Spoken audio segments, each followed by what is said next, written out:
Hey, what's up, guys? We are back and we are live and Testing. testing, testing. Welcome back to Landscaping to the Point. You know, it's always fun when we have Josh on here. He's still back in the old age.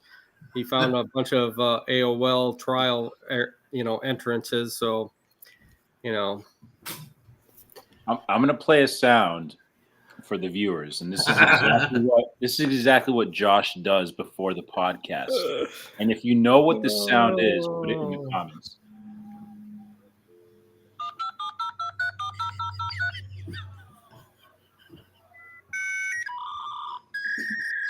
Ma, hang up the phone.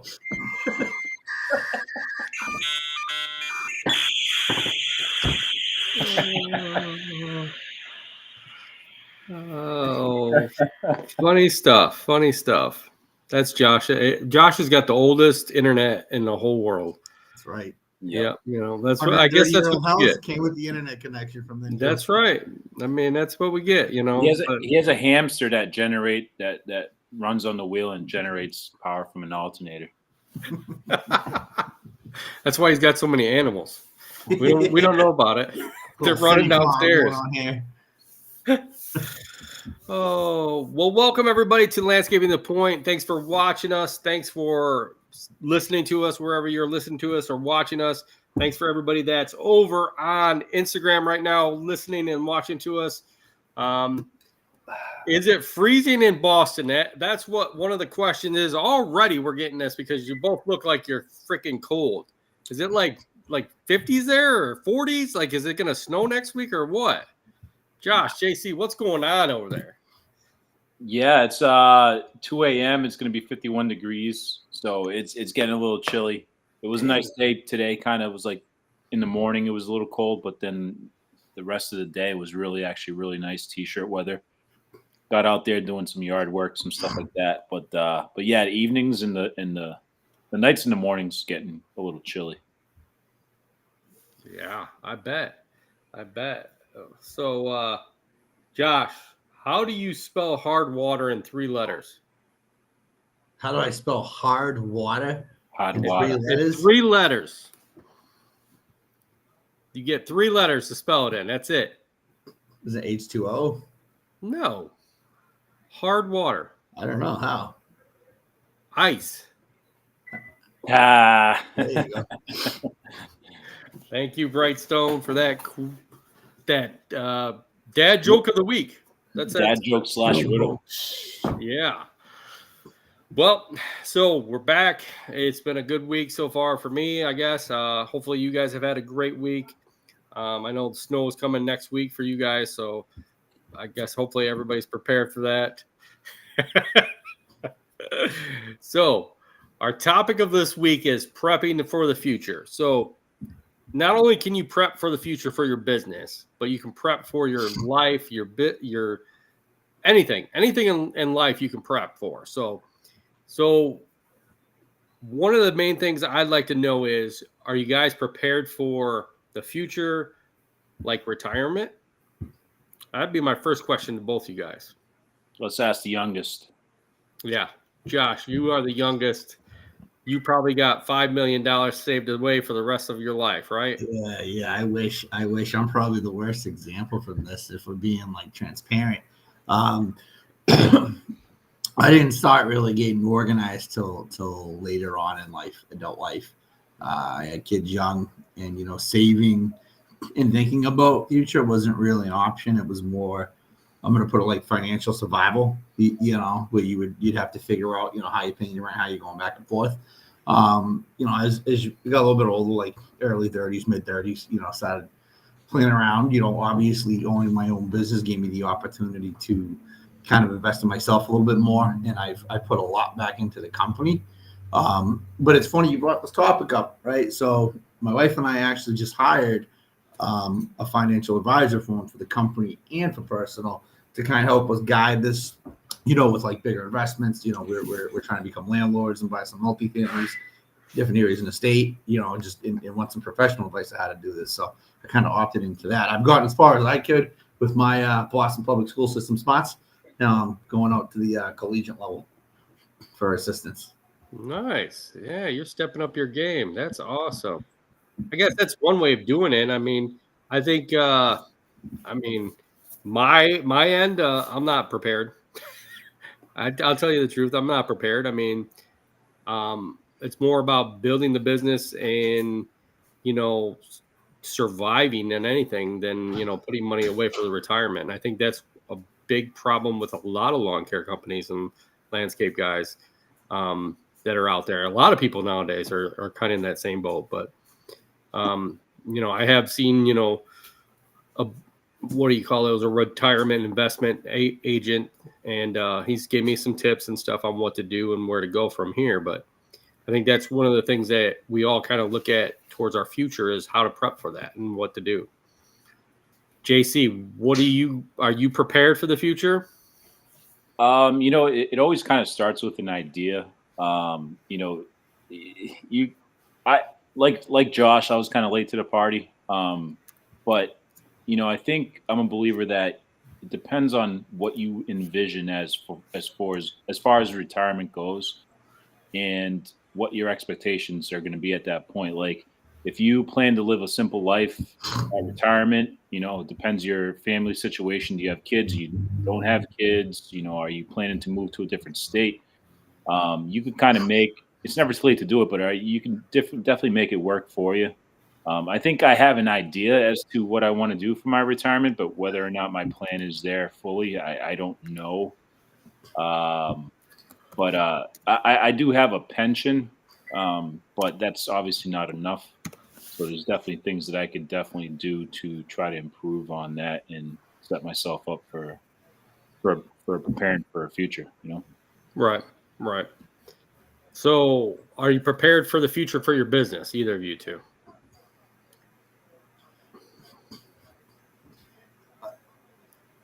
My plan, yeah. I mean, for me, that's kind of hard to say. There's been a lot of pivoting over the years, man, and that's kind of hard to look forward to. I do have plans and goals within like that 3 to 5 year mark, and they change. But yeah, I have a vision, and I have plans, and you know, kind of building the, you know, financial advisor firm into the element will help me kind of build that in a more structured way than that I'm used to. Yeah, I'd say I'm comfortable with where it's going. I don't think there's like a master plan, but I have goals that I want to shoot for. That's awesome. JC, do you have goals that you're shooting for the future? You're, you know, doing business and doing, you know, where you work and everything and all that? Yeah, 100%. I plan on retiring in about 12 years. I'll be 54 years old. If I do everything right, I'll be moving out of Massachusetts, selling my house, and using the equity to buy a smaller house cash and then travel the world. So I definitely have a plan. It's just whether or not I'll be able to get to that point. But yeah, you know, the idea is there. It's just something to work towards. Every day you learn something different. You know, I think I definitely want to try to start investing more money on other things. But yeah, we'll see how it goes. Yeah, I really do. I mean, I think it's a good goal to have, is be able to go, you know, from here on out and to grow your business or be able to have something to look forward to in the future. And I think everybody, like Josh, like you said, your goals have pivoted throughout the years, and as your business grows, you kind of decide to go certain ways, or, you know, go back to a certain way that everything was going. And I think that's one good way of prepping for the future, is be able to always look at this. Do you guys look at towards the end of every year? Do you guys kind of look at where your goals are for the next year or for 5 years? You know, do you rearrange what you've had set up and all that? Yeah, I definitely do. I don't believe in the whole New Year's resolution crap. Like, you know, new year, new me, I'm going to do things differently like that. I think goals and ideas come and change all the time. You know, you maybe, as long as you're working towards something, I think you're in a good place. But you know, you always have to evaluate and reevaluate things that you've done to kind of gear them towards where you want them to be. yeah, I think you always have to kind of keep that mindset that you're changing and always thinking about stuff on a year to year basis, a month by month basis, what your goals are for the day, even, like what you want to do on a weekend. I want to get this done, Right, right. Josh, you are you changing your goals year to year? Oh, yeah. Yeah. Yeah. Probably Okay. fucking day to day at this point, to be honest with Yeah. you. I again, like JC said, I'm not big on the, I make small goals for the new year, but I mean, what difference is, December 31st from January 1st that you can't do it right then and there, but Right. yeah, Right. I mean, it constantly changes. Honestly, being business owners, it's your income can change year to year depending on where you're at, what type of, economic climate you're in. So yeah, I mean, you got to constantly adjust. The big stuff, I try to stay on course, and just find a way to get, there might be, if I have a 5-year personal plan for something I want to achieve, I might have a fucking shitty year, and, between injuries, financial, whatnot. And it might have to be postponed for a year or two. And there's nothing wrong with that. You just have to find a way to get back on track with it. So, Right. I agree with you on that. I mean, I really do agree with you on that. I think it's good to be able to continuously have goals and look at them every day or month or like you said, sometimes it's day to day. It's easier to say like, okay, this is what I want to achieve in 5 years from now. So what do I got to do today to kind of get to that point? Sometimes it's easier that way than trying to wait till the last minute and kind of say, oh, I need to get that now because I wanted that 5 years ago, but now I'm at that point where I need to get it because I need it for tomorrow. So I think it's always good to prepare and prep for that future as soon as you can. So Josh, prepping for future, and you've been talking to the big league about saving and retirement and all that. What are some of the tips that he's been kind of giving you? well, I just signed up for this, so there's really no tips. I gotta pay my first step, but no tips from that. But I mean, as far as savings and retirement, I mean, this goes out to all the cellar dwellers in their mom's basement right now, jerking off to their sister's pitches. At a young age, you always told to like put what 20% of your paycheck away. Right. For me, that wasn't an option. That 20% was gas money, that 20% was groceries. $100 here, $5 there. It just, and I'm sure there was stupid shit between buying cigarettes or beer or something you could have gave up. But when you're young, you're not thinking that. Would have been nice to maybe have some more financial literacy. Growing up between school, parents give me a little bit more. So I wish I had tips in that form. And that's something I do with my kids, as I try to teach them, when they have a few bucks in their pocket and they're itching to buy something, the advantage of saving and waiting and, sourcing it versus spinning it outright, Right.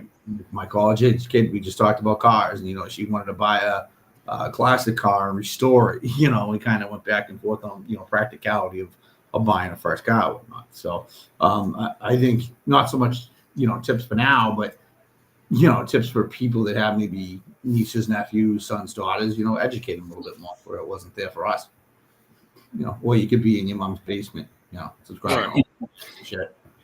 Right. Or in the attic, one of the two. I mean, yeah. The attic guy's all right. Yeah. Okay. I get that.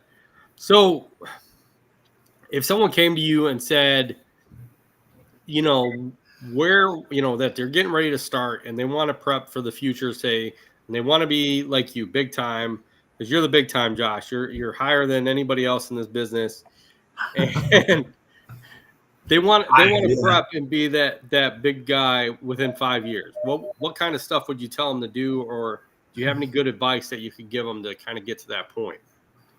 Throw it back into the company. You gotta like. You'll have the one thing I realized is a lot of guys that have been in the business since like I was born. The one thing they gave me was, the more you invest into the company, the more it's going to give back to you.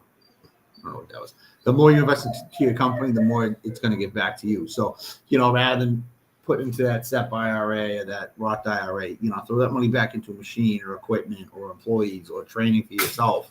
That's going to help you build that company and get where you want to get a lot faster. And that's, whether you buy yourself, 2 guys, 3 guys, 4 guys, or multi-employee business. Right. Okay. So JC, do you have any good tips that you would give somebody? If I could go back in time and talk to myself when I was like 18 years old, I would definitely, not just from a business standpoint, but just from a personal standpoint, is learn how to invest early. At 18, even just putting something towards a retirement account, building that up. It doesn't have to be complex. You don't have to be selling penny stocks left and right, knowing the stock market. Just some type of savings and some type of investment. I wish I could go back and do that. And I agree with everything that Josh says about the business sense, investing in your business, getting your business to grow, utilizing your profits to, increase and be able to buy more equipment, to be able to do more work, to gain more money and invest in yourself in that sense as well. But from a personal standpoint, if you're working a 9 to 5 and you're just, hustling and you're not a business owner, definitely put away towards some type of either deferred compensation, 401k, Roth IRA, whatever it is, just put something. It's never going to be a negative thing for you. You're always just going to have that, at some point. But it's funny that this topic that we're talking about today doesn't necessarily mean isn't necessarily meant for just one topic as far as business. Like, I look at the word prepping, and lately I've started watching a lot of YouTube videos about people that have been prepping, like, for disasters, or Right. prepping for, like, the apocalypse, and like some of that stuff, like, is kind of cool because, like, they teach you some, like, life lessons, how to make a fire and how to survive a night in the woods and things you should have, like everyday carries and stuff like that. So, not to flip it on you with the topic, No, you're fine. but I've found an interest in some of those things lately as well too. Yeah, I mean, I think there's many ways that you can prep. I mean, that is a good thing to prep for, is, the future, because you don't know. I mean, look at, what just came through North Carolina, and now we got a Category 3 coming through, the middle of Florida. Brightstone's right in the middle of the way. There's a lot of our guys and friends that we know down there that are going to get hit, and if they haven't been hit through North Carolina, they're going to get hit through Florida. I mean, that's one thing you can kind of prep for if you prep ahead of time for all that stuff, like you said, prepping, to know how to light a fire, how to get shelter, how to have food ahead of time. It's one of those things. I think we did it back in years and years ago. A lot of us prepping for, Y2K and the world just ending. But now it's like, do you prep for a disaster? I think you should. I mean, I think you should have stuff ahead, it's like you prep for your business by having oil and stuff. Do you prep for yourself to have food for 2 months? I think we all should be doing that. Josh, do you prep? Do you buy cans of beans at discount prices and store them in your attic? He throws them on the ground. I buy them in general, dude. I prep. I got non-perishable foods and shit galore, dude. I'm ready for the zombies and the cellar dwellers to come out and not and steal shit. You know what I mean? Okay, so going on that. Okay, so there's all these robberies now going on in North Carolina because of a lot of these towns are just devastated. Are you prepped to handle getting someone coming into your house to get them materials and food that they need off of you? I'm prepped to keep someone out of my house to get materials and stuff that they need. That's all right. More what I'm concerned about. All right. So you got one of those air-powered nail guns probably sitting in the basement, right? Yes. That's always good to have. Yes. JC, are you prepared? I know you're probably prepared more than any of us here. So let's just say I would be very comfortable in a situation where something happens, maybe trying to come into my house as far as my preparation goes. I think without getting too in depth with it, people might want to come to my house in situations where where they fear that people are going to be after them. So yeah. Oh, somebody's at the doorbell again. Those are the preppers coming right now. Yeah, that's my house. It's the Halloween kids coming to get the candy early. I mean, so Josh is nearby. Josh, if shit hits the fan, you're definitely safe at my house. I'm good. I got a scope tower in the attic. I got 2 scope towers up He there. has, yeah, he has the sawed off The bell shotgun tower? in Boston. The only bell tower in Boston. He used to do drive-bys with the sawed off shotgun. Oh, okay. So Josh, you're prepared. You got tons of food ready to go for how many months are you prepared for? A couple months? 2 months? 3. 3 months? 3. 3? Okay. JC, are you prepared? As far as Food and water and all that. I can't say that I am not prepared for food. Okay. But if I have to get food, I could get food. Good. Are you getting prepared now that you're watching all these prepping videos? I want to. Okay. Yeah, in all seriousness, I don't want to like be one of those fucking. That's a rare instance. Jensen swears. I don't want to be. I don't want to be one of those guys that are like completely crazy about like prepping and stuff like that. But I want to like get a shelf in my basement.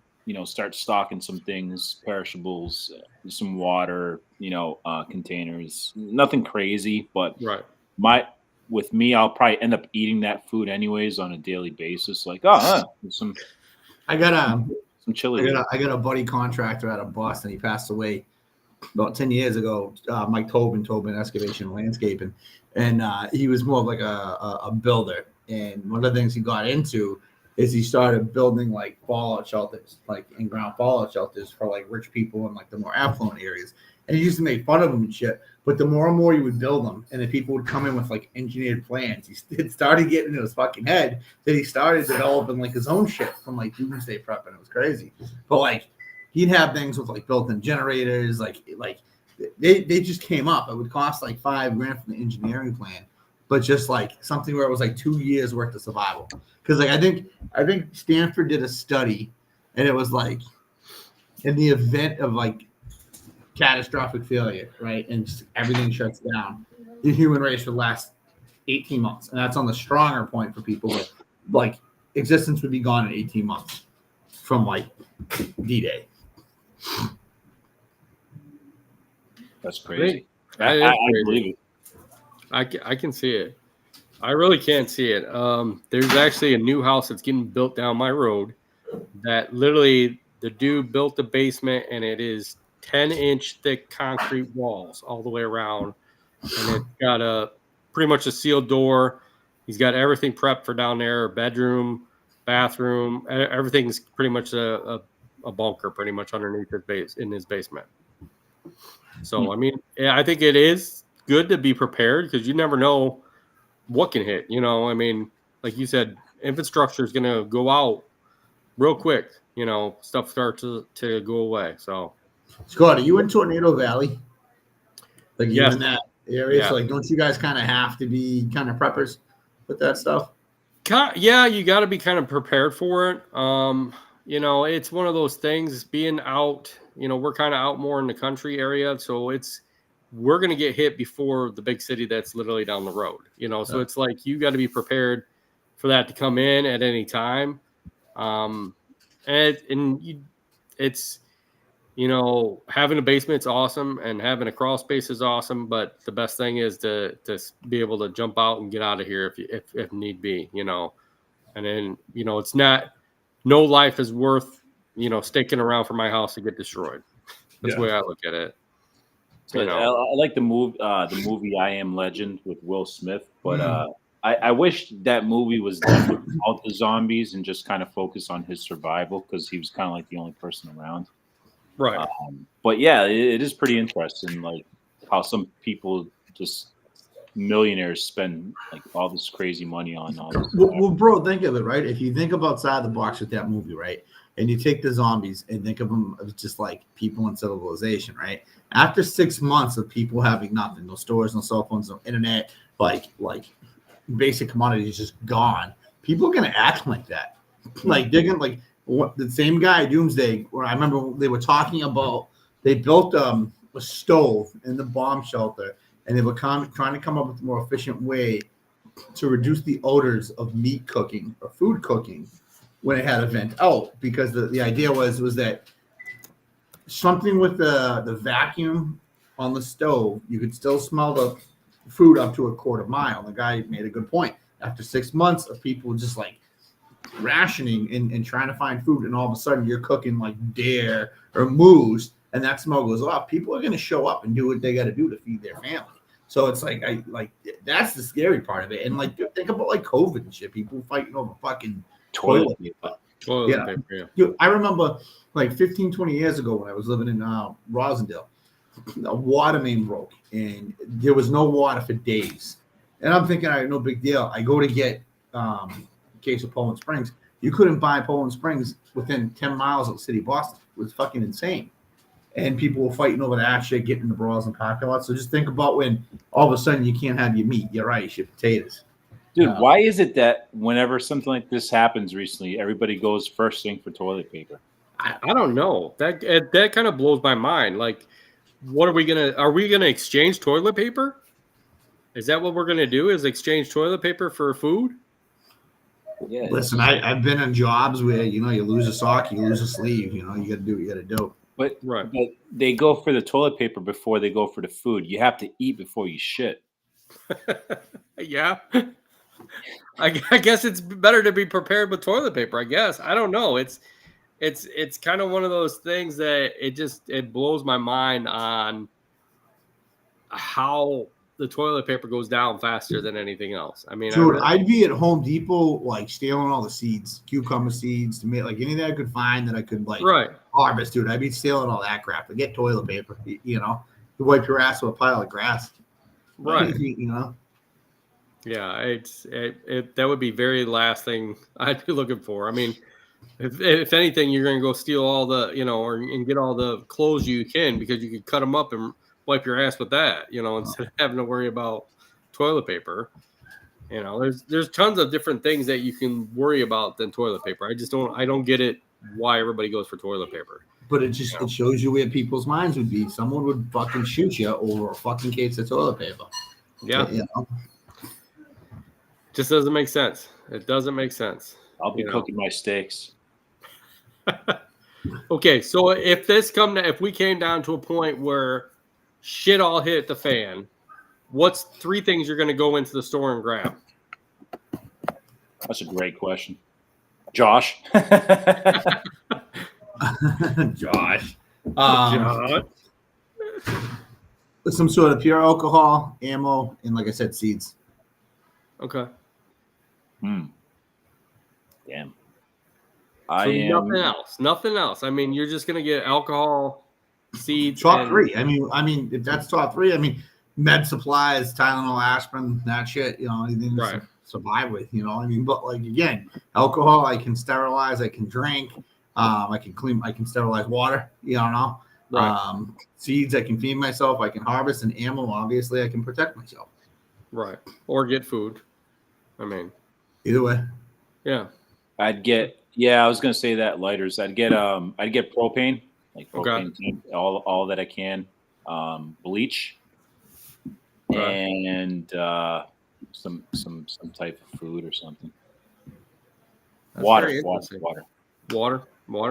I'm not worried about water because you're going to be able to find water. There's plenty. You got to sterilize it somehow. Yeah, yeah. So that's something that I think I'm not going to worry about because we could be able to sterilize it. I'd probably get a couple life straws would be the main thing, so I can sterilize the water, and then I would say probably canned food, and then probably ammo, like you said, just kind of to have that be able to protect myself and be able to get food. I have tons of different pieces of weaponry to get food because I hunt, so I don't think there's going to be any issues with that. But I think food is one of the main sources you're going to need, and be able to have water. So would you help any of your neighbors?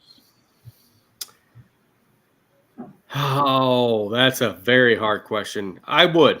There's a couple down my road I would. There's one that's, he's kind of a good friend, and then there's another one that they're good friends too, that they have animals. So I think I would protect them if they needed, or help them out if needed be. And I think they would do the same thing for me.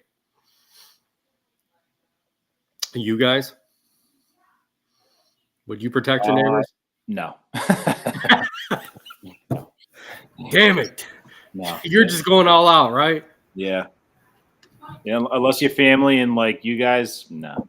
Okay. Josh, you gonna protect the neighbors or no? You're Nah, I'm gonna probably divert everything over that way. Gonna send them over that way. Got food, we got dogs. Yeah. Oh, well, that's one way of doing it. I think the one thing good about being a landscaper is all the tools we have in our arsenal: rakes, shovels, chainsaws, weed whips, snow plows. I mean, there's so much that we can protect ourselves with compared to a lot of these other people. I think that's a big plus on our end. You know, I know, Josh, if something comes down like that, you'd probably throw a snow plow on and make sure that you had a plow on your truck, you know. I said to my wife, I said, between the skid steers and the front end loaders and stuff, I'm like, I'd be able to like build a compound, you know, right. and really mess with it. I'd probably be hauling my equipment down to where I am to try to protect it. Yeah. That would be your first half hour to an hour, getting as much stuff as you could get back.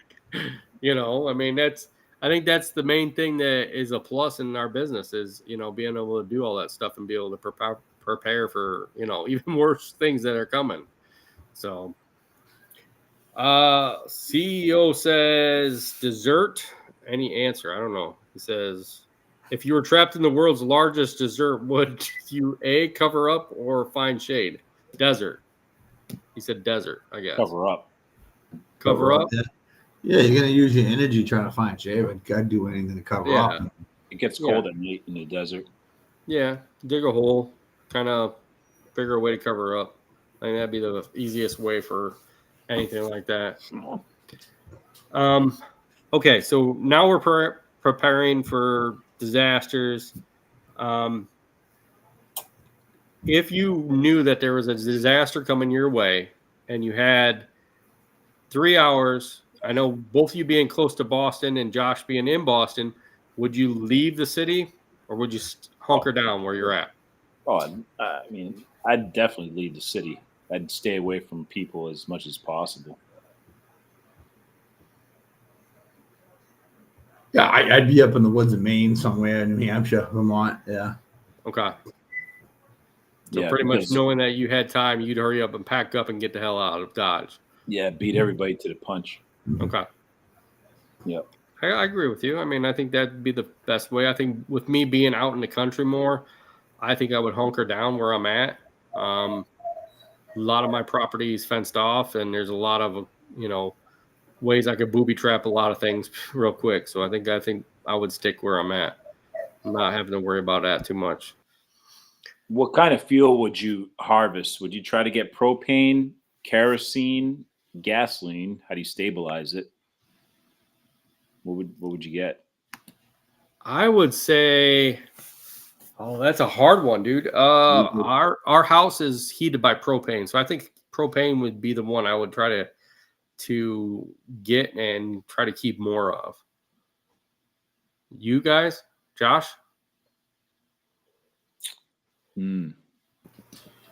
I'd say the diesel system, because the diesel systems, you know, you can convert to alternative fuels easier than like gas or propane.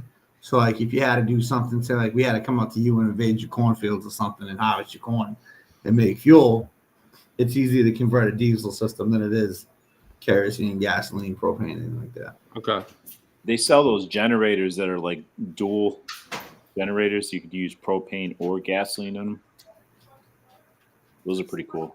I wanted to get myself one of those. That would be a good, you know, addition to you know, having on hand. So now going into prepping, I know Josh is a big prepper. Josh, do you have a bug out bag? Yeah, we talked about this before. What's in it? Can't say. I've added to it since the last time we've talked. I don't want to say. All right. What percentage of it is weed? That's why I can't say. 50%. 50%. I'm saying right now. It's legal here. A good pocket of it is, yeah. Break it, crack, smoking it in the event of emergency. Exactly. Everything's cool. It's emergency weed.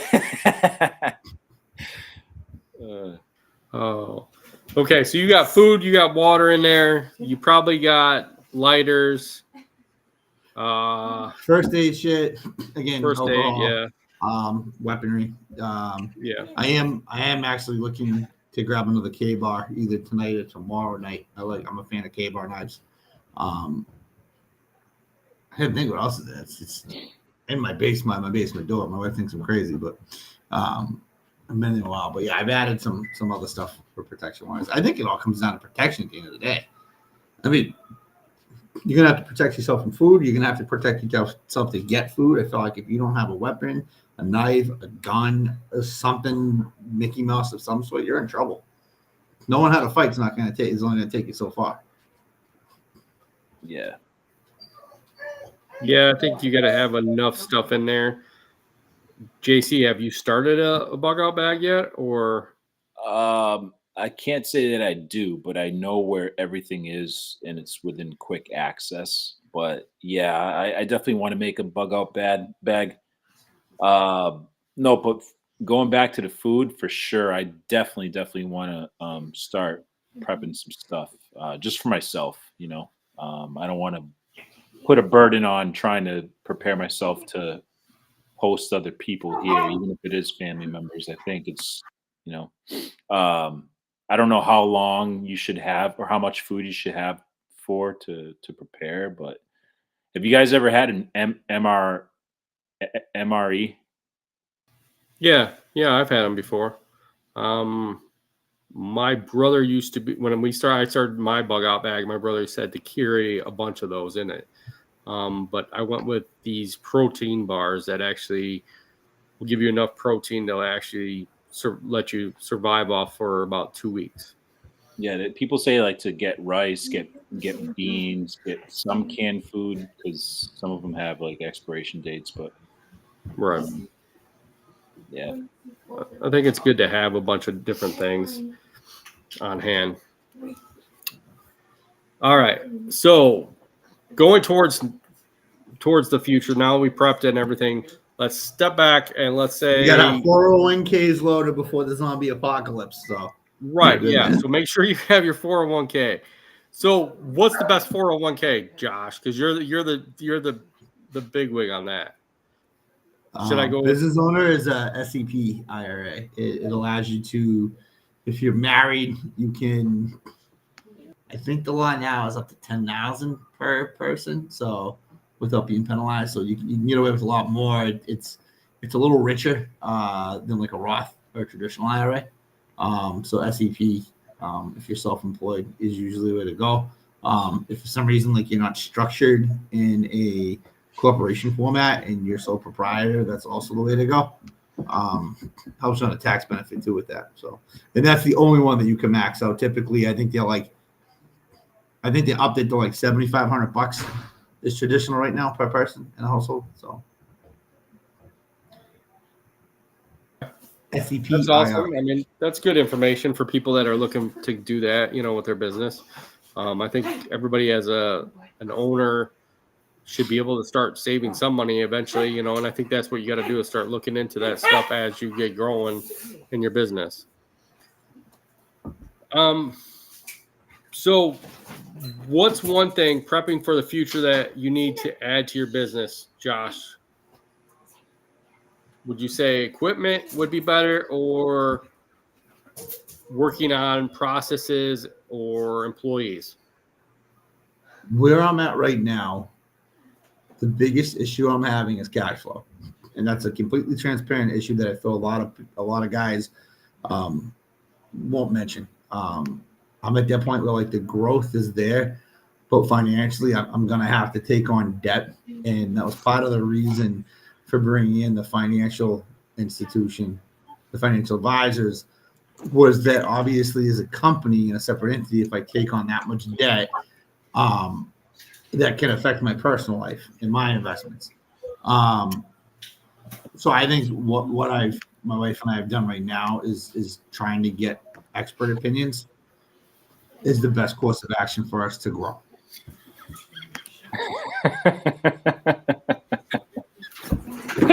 I had to show you that. Oh, That was Yeah, a great dude. Oh my god. and the comment highlight of the podcast is yes, that one. that was a good comment. I can't tell I if love you- when people. I love when people come on here and just hate the crap out of this podcast. You know, if you come on here and you don't like what's being said, then just jump off of it. There's no point in jumping on here and hating on what we're doing. Bro, these or are what all we're little talking dudes about. and girls that get diddled by their dad, dude. I mean, staying off the grid, the fucking Muhammad Ali, fucking come on, dude. Right. Like 13-year-old kids, dude. Let them be. They're fine. Some of them make me laugh. You're gay, mister. Yeah. Oh my god. But to answer that question for me, it's the cash flow option. So like where I see myself in 5 years versus what I know I can push through. I can sell the work I want, but I need some big financial backing. And while granted cash flow can be great at times, it can be very shitty like this year. And being able to have that reserve and that dip that I can go into and turn that debt into positive debt and negative debt into positive debt will help. And having and this is a little bit more substantial than I've ever dealt with. So I want people to do that for a living, you know. Right. Okay, so I've heard talking with a couple other business owners that you should keep at least 2 to 3 months cash flow set off to the side. Yes. Is that you think that would be perfect for anybody in the business? Depending on your size, I think that's a good place to start. Yeah, I think that's a conservative start for, you know, smaller single guy, double 2-3 guys. Yeah. Okay. So now would you say using the profit first method, would you take that profit and put it towards getting that cash flow going, or would you put that profit towards like building, you know, your equipment, your infrastructure and all that? My equipment and infrastructure will bring me the profit that I need. You know, Okay. like To get that cash flow and all that. yeah, the numbers and the scalability are there. You know, like I've done the formulas and everything on it. It's just having that up front and Yeah. growth demand, I should say.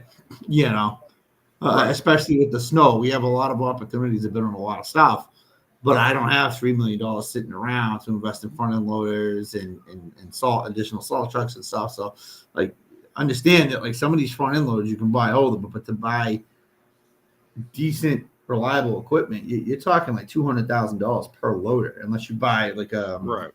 XCMG, which is still around $100,000. You know, so you need 10 of those plus some skid steers. You're well over 1.5 in Massachusetts, if not more.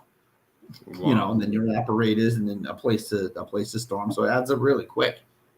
Right. You know, and granted, as cocky as I want to be and as independent I am, like I know my limits. I don't do that for a living. You know, Right. like I want to talk to someone that plays with numbers and can, you know, forecast conditions for me and stuff and say, hey, listen, this is what we're looking at.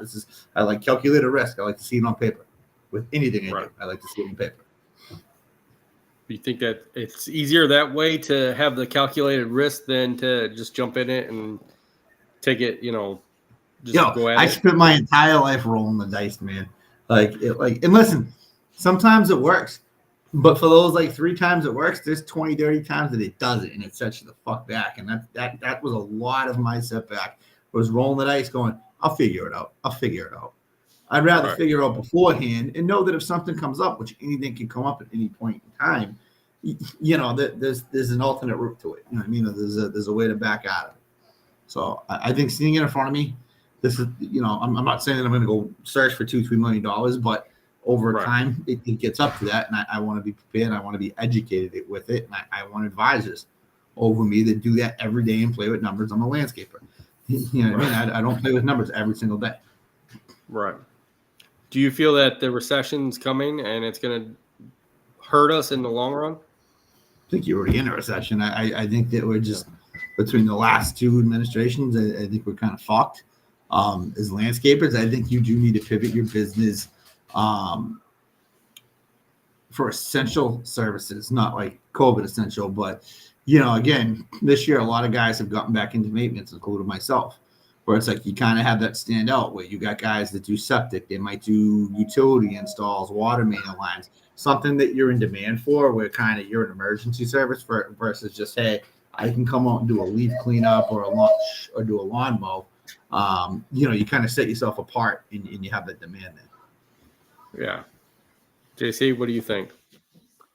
Yeah, I think 2020, even before that, things kind of got us to a sense of reality, and a lot of businesses had to adjust based off of those things that are going on. Some of them failed and are no longer businesses. Some of them did better. But I think everybody kind of went through a change, and people learned a lot about themselves and what they're capable of doing as a business owner. A lot of people transitioned their business into other avenues. Some people left what they initially started and started doing something completely different. People started focusing on what was bringing them more money and shedding what wasn't.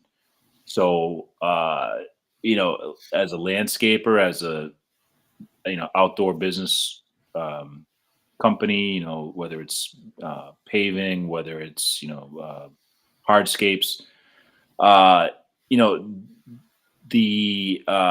the possibility to achieve is definitely there. It's figuring out how to get to that point and how to do it. Right. And I think people were forced to learn how to do things right. And that's the type of mindset you have to have all the time. You can't wait for a situation to start acting on something. You have to have that mentality of recognizing what isn't working for you and adjusting and going that forward. So put yourself in the mindset that you're always in a recession. You're always in turmoil. You're always behind the eight ball. And that'll kind of keep the hustler mentality hungry for you to continuously go forward and then be able to plan for your future in that way. Right. I think that's the best way. I mean, that's like the Boy Scouts motto. I mean, always be prepared. Always be prepared for the future, because you never know what is going to come at you and at what time. That's the hardest part, is like you said, to be always try to think that you're behind the eight ball, because who knows what tomorrow will hold. Shit can come through and destroy it all up, or next president can just be like, oh well, we're taxing the shit out of everything. So you never know what's going to go on from here on out. And I think that's what is interesting with any business, not just ours, but any business. Things can change. So, and it's a hard statement, because I'm nobody to say this, but you wonder if the businesses that failed during these times, is it because their practices has always been half-ass? And then it took that to put the nail in the coffin of their business. And then you wonder about the businesses that did really successful. Was it because they were always on point? They were always, doing what was working for them as a business owner, and only profited and became more successful because of those hard times. It was a cakewalk for them. There are people that are saying I made, our company made a shitload more money than we ever did during COVID. And that means you were directing your business the right way. To me, right. It seems. I translate it as that. I don't know, but that's what I'm assuming. That's what I'm guessing. If it took COVID for you to fail, you have to question whether or not you were always running your business the right way. Right. Let me piggyback on that, because if we're talking service-based industries outdoor, I don't think many companies failed during COVID. I think many companies flourished, and I think that was the lipstick on a pig model, where people didn't market, people didn't strategize with their business. And now in 2024, where things have calmed down and the economy sucks, people are starting to feel the edge of that throughout all the industries. So like the way I joke around with my guys, we're in 2021 right now, or 2020, because it went from 2019 to 2024. That Right. 2020, 21, 22, 23, that was all blur because people didn't spend money like that. You know, they Right. weren't going anywhere. So people weren't spending money on lavish vacations. You were able to refi your house at a 2% interest rate and clear, you know, $300,000-$400,000 in some of these houses. People have a lot of money to spend. Now a lot of people are gridlocked in that. To sell up. This woman here, Lori Wagner, she had a daycare. Right. I understand a business like that going down because that's hard. You need people in your base in your business. You need kids showing up to do it. People aren't going to drop their kids off. We're outdoor service-based industry. We flourished. Painters, plumbers, general contractors, landscapers all built their business around this rush, but didn't focus on, you know, the what ifs. A lot of kids that started their business in 2020 are starting to die out now. But you go to the guys that started their business in the 80s, 90s, and 2000s that have dealt with, you know, the 80s recessions, 96, 2008, all felt that. Just like Jensen just said, you really just kept that streamline. You found what would work with you, and you just weathered the storm. And that's why they stay successful and on board, and they've been in business for 20 plus years. Yeah, it's one of those things. I agree. It's hard. Well, I'm sorry for Lori that she, you know, lost her business because of that. And I feel like, yeah, it helps a lot of the businesses out like us that have been around for years. And just like you said, Josh, you know, some that started right then and right after that, you know, it hurt them because they didn't know how to take it from that point because they didn't market it enough and didn't get out there. And I feel like there's still a lot of companies that nowadays are jumping into it and not knowing the right numbers, not marketing it the right way to continue to grow their business. And that's, you know, where us that have been in for years know where that is and know how to continue to grow. And I think what you're going to see is like, so, you know, the business owners like Lori and a lot of the restaurants and small, let's call them eateries, cafes and stuff that went out of business in those first 3 months. And, you know, we kind of took off. I think a lot of us are going to start feeling that effect where like now, like, you know, you base your business off of like $500,000, $1 million of gross income. And now you're like at a fraction of that because everybody's jumping back into maintenance. You know, everybody's pulling out of hardscape because the money's not there and it's becoming competitive. And, you know, you might have, you know, $7,000 a month worth of truck and equipment payments and you can't foot that. Now you're doing things for little to nothing. So I think it's like we'll call this like a general contracting industry as a whole. We'll call it the umbrella, where everything outdoor and labor intense service-based industry falls under that umbrella. I think you're going to start hitting a very hard ripple. I mean, look at Facebook Marketplace. Trucks that were $30,000 3 years ago are now back down to $9,000-$10,000. The price of loaders are drastically dropped. I mean, a loader that was $77,000 2 years ago is now down to $25,000. And I know that sounds like bullshit coming out of my mouth, but take a look at it. It's insane. So I think people are slowly starting to get out or downsize or pivot and maybe change industries because it's back to being flooded again. Right.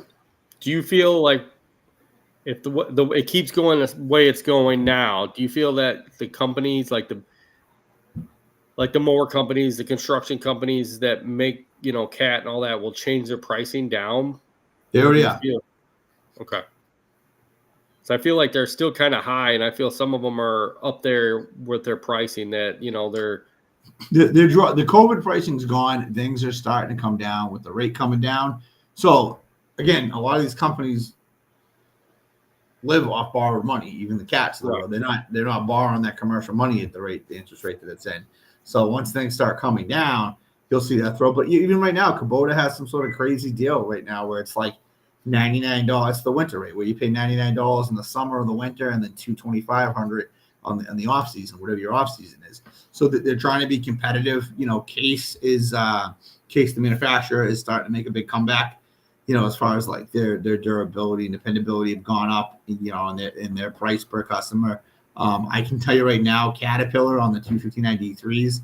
So the 259 D3s were like roughly 70 to 90 out the door. Depending on what options you got, they stopped making that model. So you could pick one of those up for like 55, 60 right now. And the new models, I think, are capping around 70. So that's already like probably like a 5% decrease. I think the used equipment and the used truck market is starting to die down a little bit. I think those numbers are drastically dropping. I mean, look at truck prices where they were a few years ago versus where they are now. Jensen, I know you were kind of back and forth a little bit. I think part of it was because the used market was so inflated. Where like if you go now, you can find that $3,000, $4,000, $5,000 beater truck again. Yeah, we were talking about that in the last podcast about the cars for clunkers and and buying that, back in the early 90s, early 2000s, buying that $900, $1,000 car that nowadays it's, $4,000, $5,000 that you're spending. So, oh yeah, I mean, it's gotten high. I mean, I tell you that much. I mean, I used to buy trucks for $2-3 grand, with 150,000 miles. Now they're like 15-20 grand pretty much for 150,000 miles. And you're like, really? I'm not going to put that much into it, and but you can't put money into, a brand new one at $70,000-$80,000 either. And sometimes, it's your payments are over more than what you really want to spend on a normal vehicle anymore. So, yeah. But what's funny though, aside of like the prices, aside of the inflation, aside of like the interest rates going down, all that stuff, right? I know we're coming down to the last minutes of the podcast, but there's been a lot of like shitty tactics that has been implemented that people still do. Like these dealerships, right? Asking $15,000 over sticker price on cars. Like that's the shitty stuff that kind of continued on after the fact. Like specialty cars or like cars that are in high demand or limited edition cars. They're asking more money for them and people are paying for it. It's kind of crazy, but there's a lot of like just personal tactics and shitty business tactics that are still being utilized. Right. I agree with you on that. Well, I want to thank everybody for being on tonight. Thank you, Josh and JC, for continuously being on the show. We always have some great talks here, and I think we've touched on a lot of stuff about the future. And thank you for a lot of the comments on Instagram and on, YouTube that were actually good comments. And thank you for the people that were actually putting in some good, information. Thank you, Lori, for, shout out to Lori. Yeah, that's a lot of good, stuff that being on there. So continue to watch us, continue to listen to us. You can watch us here on YouTube. You can listen to us on Spotify and a lot of other places. So thank you guys for being on. And I want to hopefully see you guys all next week. And thanks to our sponsor, Cujo.